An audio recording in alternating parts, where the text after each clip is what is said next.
Before I start my speech, I would like to ask a question from you.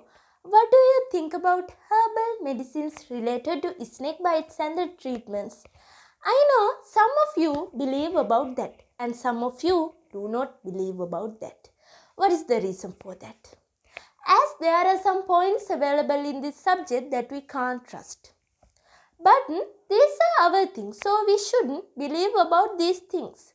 So, hello ladies and gentlemen, I am Himashi Kaushalya.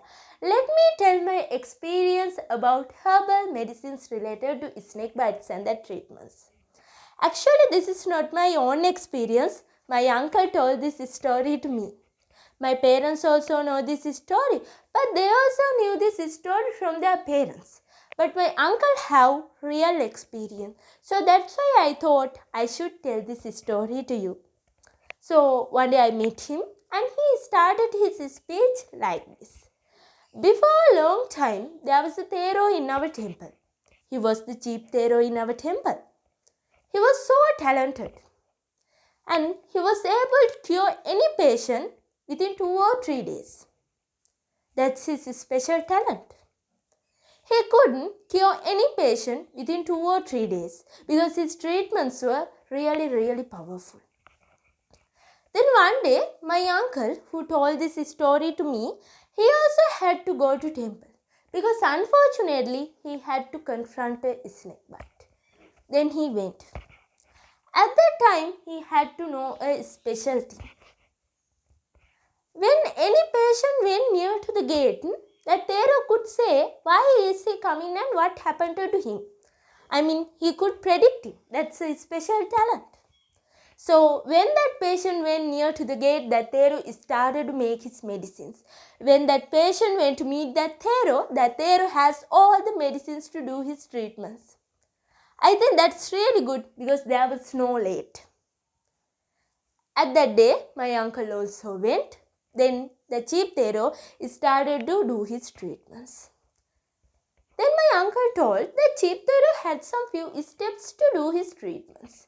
As his first step, he got a small knife and he cut patient's brain. That's his first step. Then step by step, he did all the treatments and he was able to cure my uncle within 2 days.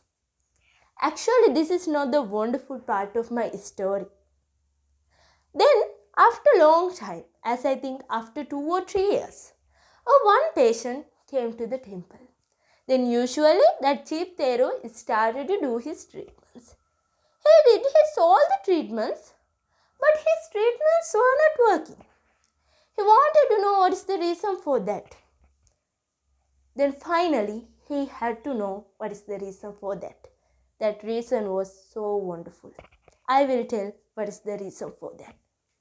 There was an acolyte in the temple. Acolyte means who stay at the temple and who helps to the Thero. That acolyte knew a saint. In Sinhala, we could call that saint as Vishabandhina Gatha. In English, we could call to that saint as the saint which increased the venom of patient's body. We could call like that. I will tell something about that saint because lots of people don't know about that saint. That's an ancient saint. If someone say that saying that patient's venom will be increased step by step, then finally that patient have to be died. We don't need to say that saying. If we recognize that saying, it's also enough to lose that patient's life. Then think our one saying caused to someone's death. That's so wonderful. Then finally, this was a very big trouble to that acolyte. Then he decided to tell about this to that Thero. Then he told. Then the chief Thero got really angry and he confounded that acolyte from the temple. Then since that day, the chief Thero was able to cure that patient. Then after a long time, the chief Thero was passed away and his secrets of medicines also were buried with him because he didn't tell about that to anyone. Maybe he thought if someone know about these things, they will use these methods to earn money. Maybe he thought like that because he did that all things without getting money. That was a very big service to our villages.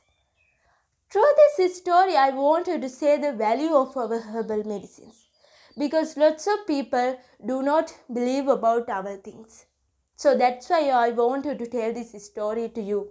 Thank you very much.